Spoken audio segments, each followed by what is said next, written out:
But thank you very much for that beautiful introduction, Hector, and I appreciate it. It's been a great friendship, and it's a terrific thing to honor all of these incredible people. The Latino Coalition.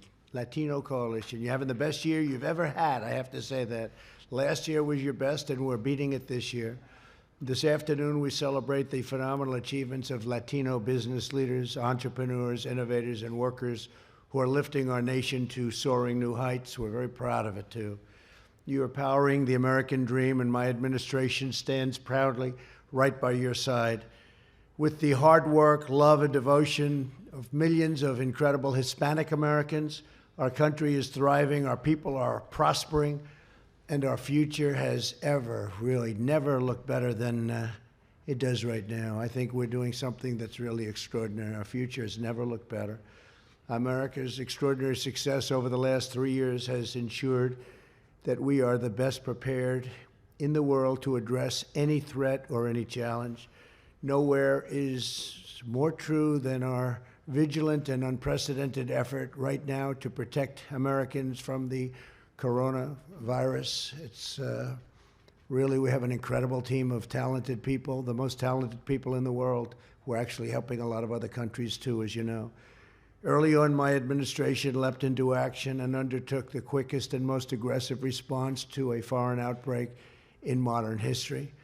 We implemented sweeping travel restrictions, imposed historic quarantines, and marshaled American industry and science to begin developing a vaccine while also racing to produce antiviral therapies. And I visited yesterday with different people, the great companies of our country and of the world, and also NIH. And I'll tell you what I saw is really inspiring. We're using every resource at our disposal. We closed the border, as you know, very, very early to the troubled areas, and that saved a lot of lives. A lot of countries are having a big problem, bigger than what we have, frankly. But we closed those borders very early against the advice of a lot of professionals, and we turned out to be right. Took a lot of heat for that. The health and safety of our people is my first priority. In everything we do, we are putting America first, always. We're grateful to be joined today by Secretary Ben Carson. Fantastic. Where's Ben? Where is Ben? Ben? Thank you, Ben. Thanks, Ben. Great job. Administrator of Small Business Administration, Jovita Carranza. Jovita, how are you? And she got a very big vote in the Senate, I have to tell you. In fact, I started to wonder, how did you get so many votes? And Puerto Rico Governor Wanda Vasquez Garced. Thank you very much. Governor? Hi, Governor. Thank you, Governor. Those lights are so bright, Governor, but you're looking good. Thank you very much. I appreciate it. As I said in my State of the Union address, we're in the midst of the great American comeback. Under the booming Trump economy, Latinos are achieving record gains. Since my election, we have created 7 million new jobs, an really unthought of number. They thought that it would be 2. The prediction was 2, maybe less than 2, and that would have been good. We did 7. We've created 3 million new jobs for Hispanic Americans. Hispanic American unemployment has fallen to the lowest rate ever recorded. More than 600,000 Hispanic Americans have been lifted out of poverty. That's a record. Median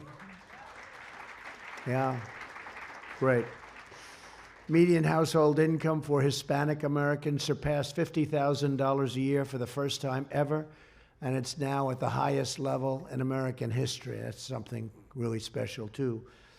A record share of Hispanic households are now earning over $200,000 per year, and we've increased Hispanic American home ownership by more than 500,000 homes. That's tremendous.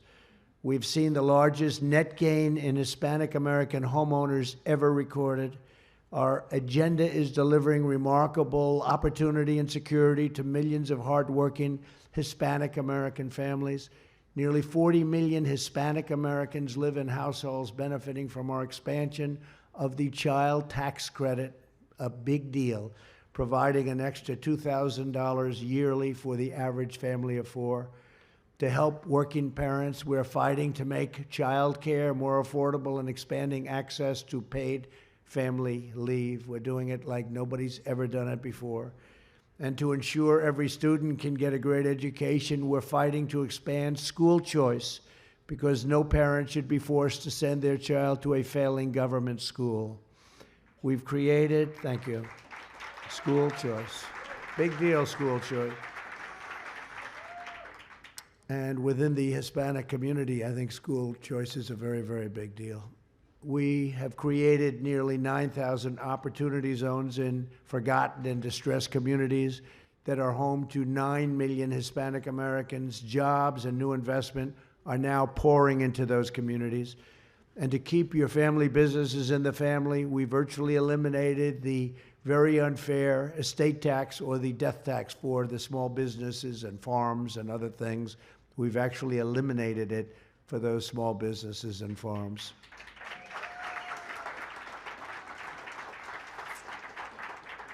Our nation's 4.4 million Hispanic-owned businesses are growing at an astounding pace, really unparalleled, propelled by our groundbreaking campaign to remove job-killing regulations.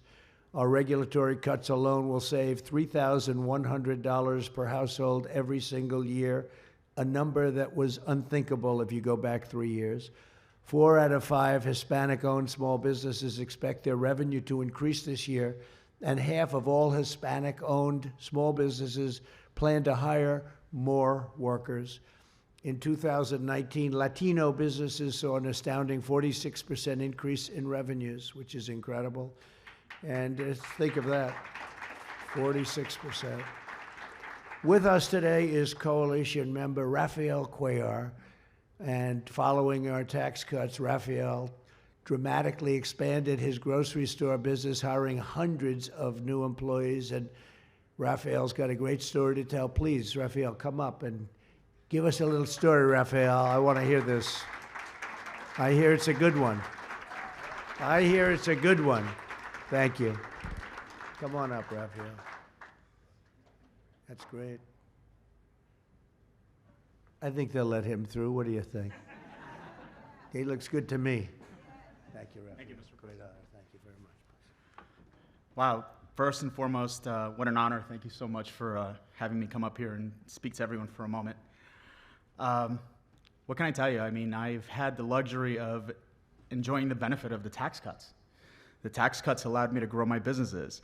So not only do I own a supermarket, but I now own a large liquor store, one of the largest in the state, and I actually recently opened up a franchise, a gym franchise. So I've been able to glean those benefits because of the tax cuts that the administration put out, that yourself did, Mr. President. And I can't tell you how grateful I am. If it weren't for those things, my business would have stagnated, would have stayed flat, and we would have been able to expand and had many more jobs and more opportunity for other people. And hopefully, we'll continue to keep on growing for the next 5 years, thanks to you. I have no doubt. I have no doubt. Thank you so much. Thank you so much. Thank you so much. Keep up the good work. I have no doubt about that, Rafael. Thank you very much. That's pretty good. And I heard that that one store of yours, that first one, is really spectacular too. You just told me that backstage. I said, give me a little bit about Rafael. He said, well, I'll tell you, he's really successful. Great job. My administration is determined to ensure our nation's prosperity lifts all Americans. We want to lift all Americans. Since my election, more than 1 million Latinas have entered the workforce, and their unemployment rate right now is falling to a record low. Within a very short period of time, it's going to be the lowest ever. We have a tremendous thing happening. And it's like that for almost all groups, It's, the country is really doing great, and countries are sending tremendous amounts of companies that they sort of control, because they control where they go. And I say, Mr. Prime Minister, Mr. President, you have to let him come. You have to let him come. And they let him come. And it's made a tremendous difference in our country. And I'm very proud also to report that more Latinas now own small businesses than ever before, the highest number ever recorded.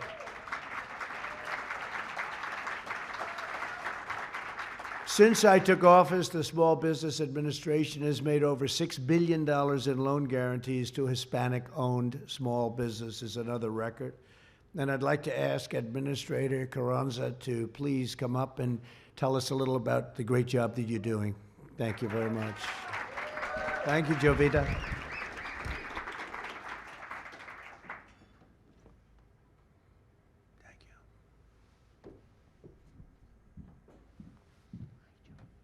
Thank you very much. Thank you, President. Now, this is an exceptional backdrop, being able to tell the good stories of SBA with the President standing right behind you, so I better get this right. First of all, I'd like to tell you, President Trump, that if it weren't for your tax cuts, we would not have our economy fueled with the vitality that it's experienced, and that all of these people here, as well as all the small businesses that I've visited between Pennsylvania to New Orleans, harbors, aircraft hangars, they all talk about opportunity and certainty. Right. And the microloan program, we have focused in on the underserved markets, in particular the Latino, the women, and the veterans. And we've done some exceptional outreach to our lender partners so that they are just as focused as this administration is and the underserved market. And as a result of that, we have realized a historical microloan portfolio growth since its existence, which is over 30 years. So we have a lot more to get done, and all I can say is thank you for being such a friend of the Hispanic community. Thank you very Thank much. you, sir. Thank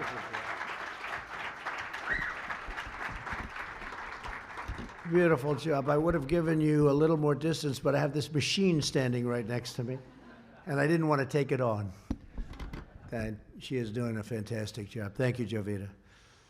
America is also making tremendous progress in delivering fair and reciprocal, one of my favorite words, reciprocal, because we've been taken advantage of for a long time with these horrible trade deals.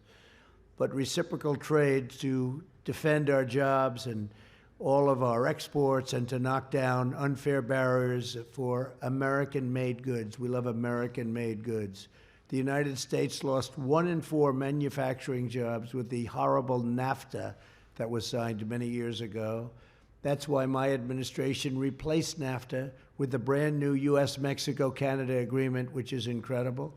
The USMCA will give a major boost to farmers, ranchers, manufacturers, workers, and to our country as a whole. What a difference it will make.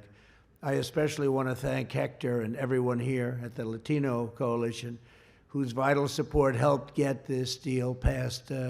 Hector and everybody really chipped in. We're having a hard time getting it passed through the Democrats, I must say.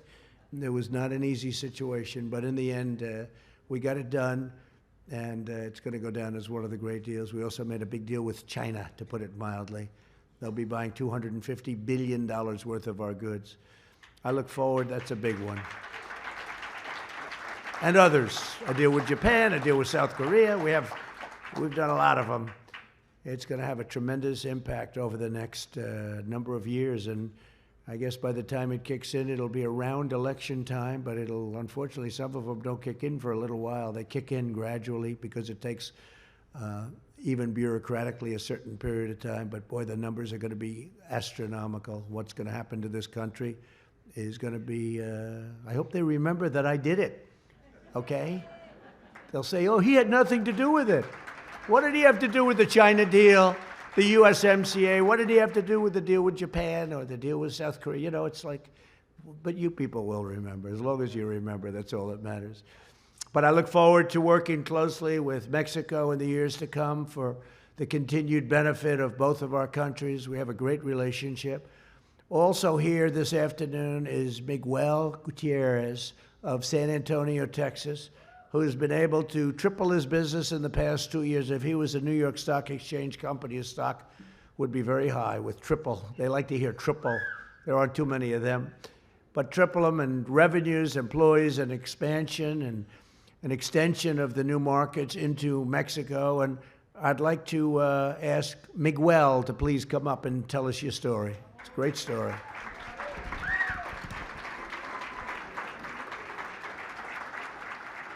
Thanks, Miguel.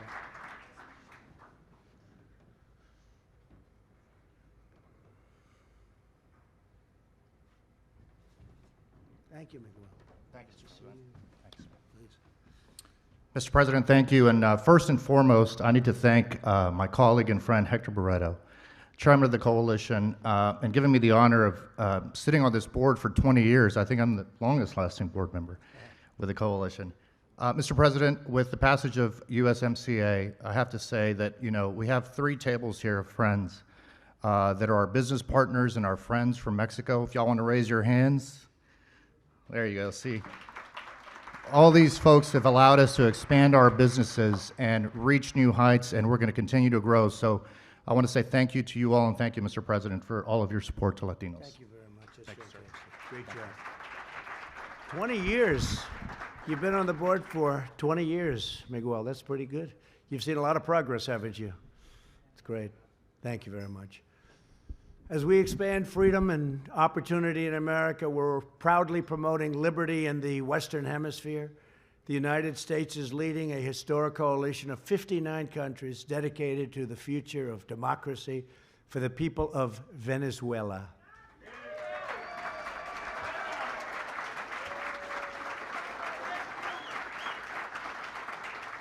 The tragedy in Venezuela is a reminder that socialism and communism bring misery and heartache everywhere they're tried. I remember so many years ago, 20, less, it was the wealthiest country. People said, oh, it's so incredible, it's so beautiful, it's so happy. And now people can't get water, they can't get basic food, they can't get anything. It's incredible to see what bad concepts and bad people. I mean, you have some bad people, leadership, or lack of leadership, but it's amazing to see what happened to Venezuela, beautiful Venezuela. We're with Venezuela all the way, and we're doing a lot, and we have a lot planned. America stands with the suffering people of Venezuela and Cuba and Nicaragua in their righteous struggle for liberty, and we'll continue working for the day when we will become the first fully free hemisphere in all of human history. First time, and we'll have that day. We've invested over $2 trillion to rebuild the United States military. It was in very, very bad shape. It was very, very depleted, and delivered a well-deserved pay raise for every soldier, sailor, airman, Coast Guardsman, and Marine. More than 250,000 Hispanic Americans courageously serve in our armed forces. True. Great. Right. And we're also immensely grateful for the countless Hispanic Americans proudly serving in local, state, and federal government, including the brave Hispanic Americans protecting our nation on the front lines as border agents. We have a lot of border agents. They are doing a great job, and we're doing incredible numbers. You're hearing what's going on the border, and we're actually up to mile 128 for the wall, and the wall has made a tremendous difference. And you know who wants the wall more than anybody else? The Hispanics, because they get it. They're here, they want to be safe, and they know some of the people coming across are not the people that you want to be with. And the Hispanics understand the border. You know, when a poll came out with very high numbers, and people said, I can't imagine why the Hispanics like President Trump so much. You know why? Because they understand the border better than anybody, and they want a safe border. They understand it better than anybody. So I wasn't surprised, and some of the other folks weren't surprised, but some were. But now they're not any longer. It's been a great relationship that I've had with Hispanic Americans. It is really estimated that more than half of our nation's border agents, and this is a number that I think can even go higher than this, but are Hispanic Americans, and they do an incredible job. We're immensely grateful for their amazing work in seizing drugs, stopping human trafficking, which is so terrible, and ensuring a safe, human, and lawful system of immigration. A real humane system is what we're developing along the border. At every level of government, our nation is truly blessed to be defended by thousands of Hispanic American heroes, and that's what they are. Today, we give thanks to the millions of wonderful Latino immigrants and citizens who uphold our laws, strengthen our families, and contribute to our communities. They build incredible businesses like we've just seen, and raise up our industries and protect our great American flag. So important. Our Latino communities have always been a vital and indispensable part of the American family. From the beginning of our republic, the exceptional drive, talent, faith, skill, imagination, and devotion of Latino Americans has uplifted our entire nation. You've deeply enriched American life and history and culture. Latinos have invigorated our economy, expanded our prosperity, and poured your heart, sweat, and soul into our beloved country. Today, we express our gratitude and appreciation to each and every one of you for keeping America safe, strong, proud, prosperous, and free. And together, we are making America greater than ever before. I'd like to just say this has been a great honor to be with you. I'm with you all the way. We're working together really brilliantly, hand in hand. And I just leave by saying God bless you all, and God bless America. Thank you very much. Thank you. Thank you very much.